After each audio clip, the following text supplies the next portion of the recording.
When the public loves a celebrity, they usually want to know more about their personal life, and in this age of 24/7 news, it's possible to follow their every move. Unfortunately for some stars, however, this means their scandalous behavior is easily exposed to the whole world.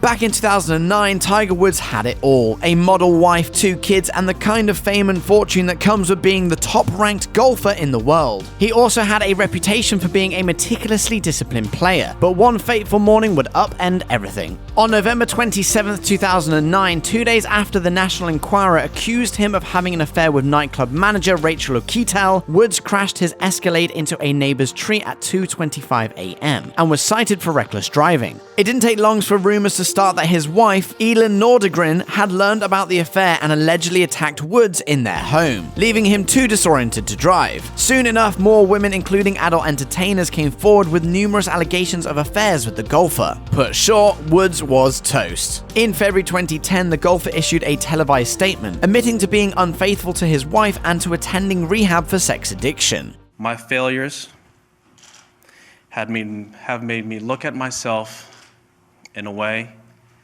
I never wanted to before. But it was too late. Woods' marriage was over and some of his biggest endorsements were pulled because of the scandal. On top of that, Woods' golf game suffered and his halcyon days as the world's best player seemed to be long gone.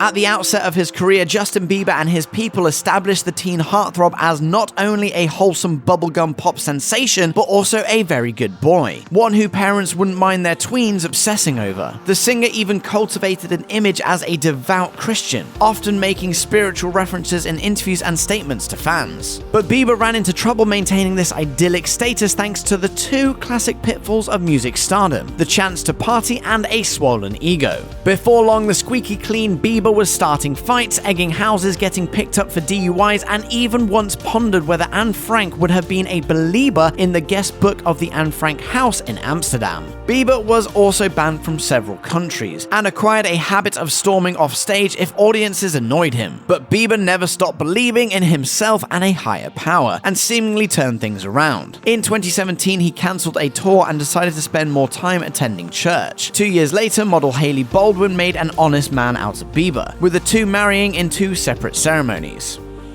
By the time Ben Affleck married Jennifer Garner in 2005, his career and private life were in shambles, following a series of big screen flops and the tabloid circus that was his previous relationship with Jennifer Lopez. Affleck was considered one of the most overexposed actors on the planet, and his breakup with Lopez was shadowed by messy rumors regarding a number of wild nights spent at strip clubs. After marrying Garner and embracing his role as a dad, Affleck rebuilt his career as an acclaimed screenwriter and director of a number of films, including Argo, which he won the Academy Award for Best Picture in 2013. During his acceptance speech, he said of his marriage, "It is work, but it's the best kind of work." Amidst rumors that Affleck had been sleeping with his kid's nanny, the couple announced a divorce in June 2015. Sources reported that Affleck and Gardner had tried couples therapy, having been separated for months already. During all this, Affleck was fighting a powerful battle with the bottle. According to People magazine, he completed a rehab program in 2017, and after employing a sobriety coach, returned to a facility in 2018. Around Halloween 2019, Affleck was videotaped by TMZ seemingly drunk, which he confirmed the next day. He later said, "It happens, it's a slip, but I'm not going to let it derail me."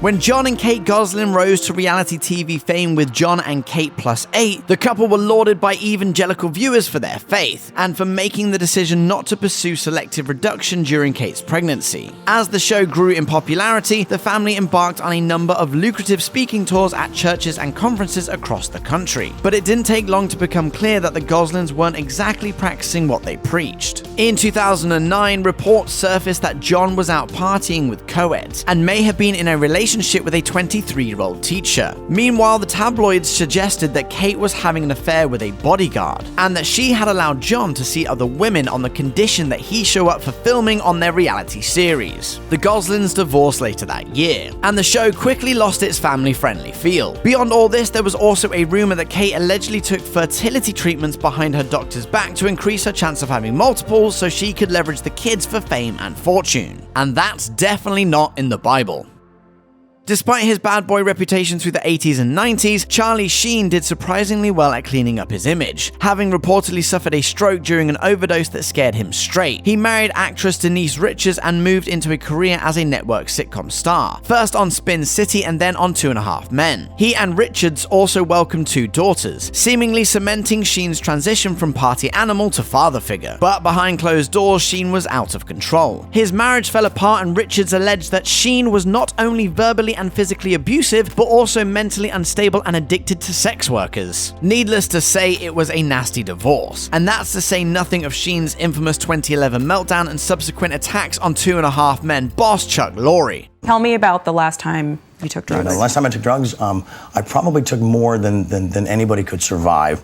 Even his claims to have tiger blood that guaranteed a life of winning couldn't save him from getting fired from his show. From there, the star's secret life became more and more public. Sheen proudly spent his days hanging out at his home with adult film stars, but in 2015 announced on NBC's Today that he was HIV positive. And as for the one-time Family Guy's dedication to fatherhood, in 2019 Denise Richards filed legal documents demanding that Sheen hand over $450,000 he owed her in unpaid child support. In 1998, Johnny Depp set aside his hotel trashing days and settled down with French model Vanessa Paradis. The couple welcomed 2 children, and Depp relished the role of family man as he embarked on his lucrative career as Jack Sparrow in Disney's Pirates of the Caribbean franchise. Even when Depp and Paradis separated in 2012 and he immediately began dating actress Amber Heard, his reputation remained intact. But all that changed in 2016 when Heard filed for divorce, alleging that Depp was violent, abusive, and a heavy drinker. No charges were filed, a divorce settlement was reached, and Depp later filed a $50 million defamation suit against his former wife, claiming she had abused him. With the door to Depp's private life flung irreversibly open, The Hollywood Reporter published a lengthy feature detailing his ongoing money woes. Despite earning $650 million over his career, Depp had apparently blown most of it on art, jewelry, wine, real estate, and a large personal staff. Depp subsequently sued his money people at the management group for $25 million, alleging they'd mismanaged his funds and failed to file his taxes on time. That suit was eventually settled out of court, although TMG also countersued, seeking unpaid fees from the once beloved actor. Bill Cosby was famous for his clean brand of family comedy and his award-winning work with children's programming. After the success of The Cosby Show, the veteran comedian's reputation skyrocketed and he became known to an entire generation as America's dad. Cosby's public persona was so revered that in 2006, he essentially ducked accusations of allegedly drugging and sexually assaulting several women, even after a detailed report was published in People magazine. The entire incident all but vanished from the media until 8 years later, when Gawker published a scathing story about Cosby's alleged history of mistreating women. After an assist from comedian Hannibal Buress, the floodgates opened. More than 50 women came forward with accusations of sexual assault spanning nearly 5 decades. Though some defenders continue to support the fallen comic, Cosby's good reputation hasn't held up this time around. An assault case ended up in a mistrial in June 2017. But in April 2018, an 80-year-old Cosby was found guilty of 3 counts of sexual assault against Andrea Constand during a retrial. The former Temple University women's basketball director claimed Cosby drugged and sexually assaulted her in his home in 2004. In September 2018, Cosby was sentenced to 3 to 10 years in prison and fined $25,000. Much of Terrence Howard's acting is rooted in a sense of brooding intensity, a quality he certainly brought to his role as music mogul Lucius Lyon on Empire. Howard's ferocity on the screen, however, underlines a genuinely violent streak in his personality. In 2009, the Smoking Gun discovered that 8 years earlier, Howard had been arrested for assaulting Lori McCommers, his estranged wife. After a fight on the phone, Howard broke down the front door of the house, grabbed McCommers and punched her twice. While charged with simple assault and terroristic threats, Howard eventually pleaded guilty to disorderly conduct. But this was far from a lone incident. In 2000, Howard allegedly assaulted a flight attendant who asked him to return to his seat because the seatbelt sign was on. In 2005, the star allegedly attacked a couple at a diner when they were seated before him. In 2012, he allegedly choked, punched, and threw his ex-girlfriend Mei Seng to the ground. ground. In January 2011, his second wife, Michelle Gent, filed for divorce after suffering a year of alleged spousal abuse, including a punch to the face, nearly being thrown off a balcony, and Howard threatening her with a butcher's knife. Incredibly, and in spite of a raft of apparent evidence to the contrary, Howard once declared to Entertainment Tonight, "I really can't harm a fly. It's completely against my spirit."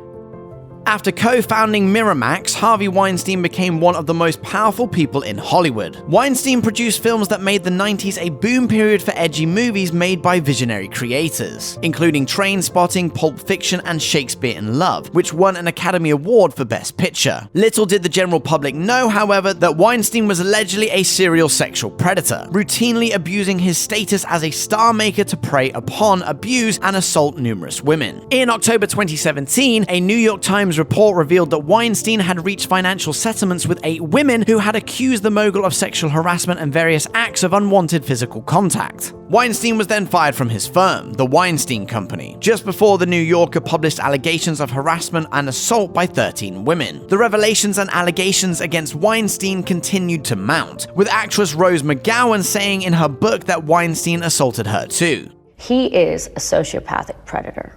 He thinks he's done nothing wrong. I wish just one person would have stood up and said no more.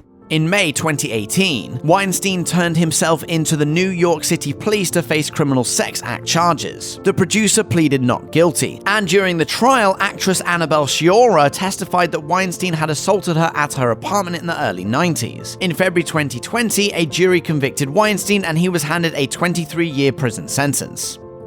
For 2 decades, Matt Lauer was one of NBC's biggest stars. In 1994, he joined the network's enduring morning news magazine Today, and was promoted to co-anchor in 1998, where he helped the show reign atop the ratings for nearly 20 years. He was so valuable to the Peacock that, according to Variety, the network paid him upwards of $25 million a year. But beyond that massive salary, Lauer also held tremendous power at NBC. He was viewed as so vital to the continued success of Today that he could seemingly get away with almost anything. That all came to an end, however, in late 2017, when Lauer was abruptly fired after a slew of sexual misconduct allegations against him came to light. It was an NBC News colleague who filed the complaint, alleging that Lauer brutally assaulted her in a hotel room during the 2014 Winter Olympics in Russia. The same day, Lauer was fired over that incident. Variety interviewed 3 women who said the host sexually harassed them. For his part, Lauer denied any harassment or assault, alleging that his extramarital relations with his accusers were all totally consensual. For a good 20 years, Kevin Spacey was one of America's acting icons. After breaking through in a big way in 1995 with Seven and The Usual Suspects, Spacey could carry both critically acclaimed awards bait as well as broadly targeted blockbusters. He won 1 Academy Award for The Usual Suspects, a 2nd Oscar for his work in American Beauty, and received 5 Emmy nominations for his work as scheming politician Frank Underwood on House of Cards. Meanwhile, he turned in a slew of entertaining performances in all kinds of mainstream Hollywood releases. Spacey was even a stage performer, serving as artistic director at London's Old Vic Theatre, and a memorable talk show guest. Always good for an uncanny impression or two. But that was all just a successful cover for Spacey's secret life as a sexual predator. Amidst the Me Too movement in late 2017, 15 men came forward, alleging extremely inappropriate behavior on Spacey's part. Among the worst of it, actor Anthony Rapp said Spacey made advances towards him when he was 14. A bartender claims Spacey exposed himself to him, and Richard Dreyfuss's son, Harry, alleged that Spacey had groped him. Surprisingly, Spacey hasn't served any prison time, although he currently faces various criminal and civil cases. But his career was punished plenty. He was immediately blackballed by Hollywood, fired from House of Cards, and cut out of the film All the Money in the World. It's unlikely Spacey's reputation will ever recover. Stand-up comedian turned veteran daytime talk show host Ellen DeGeneres is said to be so nice she's literally been nicknamed the Queen of Nice, and she's earned it with her many on-screen giveaways, vocal support of numerous charities, and show sign-offs that implores audiences to be kind to one another. But in March 2020, podcaster Kevin T. Porter asked Twitter users to post stories about DeGeneres' bad behavior, claiming that she is one of the meanest people alive. A former server alleged that she was nearly fired after DeGeneres complained, in writing no less, to the eatery about her chipped nail polish. A TV writer, meanwhile, claimed that DeGeneres requires anyone who talks to her at work to chew gum from a bowl outside her office first, and will send people home to shower if she thinks they smell bad. This explosive Twitter thread opened up when the US was largely shut down during coronavirus stay-at-home orders. While many other TV hosts opted to pay their staff members in spite of production shutdowns, DeGeneres allegedly didn't. According to Variety, some of the Ellen DeGeneres show employees weren't told of their employment or pay status for more than a month, before being told to expect a 60% pay cut, even though Ellen continued to make episodes from DeGeneres' palatial home, which she infamously compared to a prison. Maybe those rumors aren't all that surprising after all. In the 2000s, Demi Lovato was among the Disney Channel's most popular stars. Unfortunately, Lovato coped with the relentless demands of show business quietly and self-destructively. After punching a backup dancer in November 2010, 18-year-old Lovato left her concert tour and checked into the Timberline Knolls Rehabilitation Facility in Illinois to address a number of emotional and personal issues. Those issues included a previously undiagnosed bipolar disorder, self-harm, an eating disorder, and an addiction to cocaine. In the documentary Demi Lovato, Simply Complicated, the singer revealed that not long after leaving rehab, she started using cocaine again. I went on like a bender of like 2 months where I was using daily. She also came close to overdosing a couple times too, once on cocaine and Xanax and once on another kind of pills. Lovato's management team threatened to drop her unless she went into rehab again. Lovato stayed drug-free for 6 years, only to relapse in 2018, as revealed in her song Sober. In July 2018, Lovato was rushed to a Los Angeles hospital after a drug overdose, which TMZ said was likely a combination of oxycodone and fentanyl. The singer then entered another drug rehabilitation program. If you or someone you know is struggling with addiction, please call the Substance Abuse and Mental Health Administration's 24/7 national helpline at 1-800-662-HELP. That's 1-800-662-4357.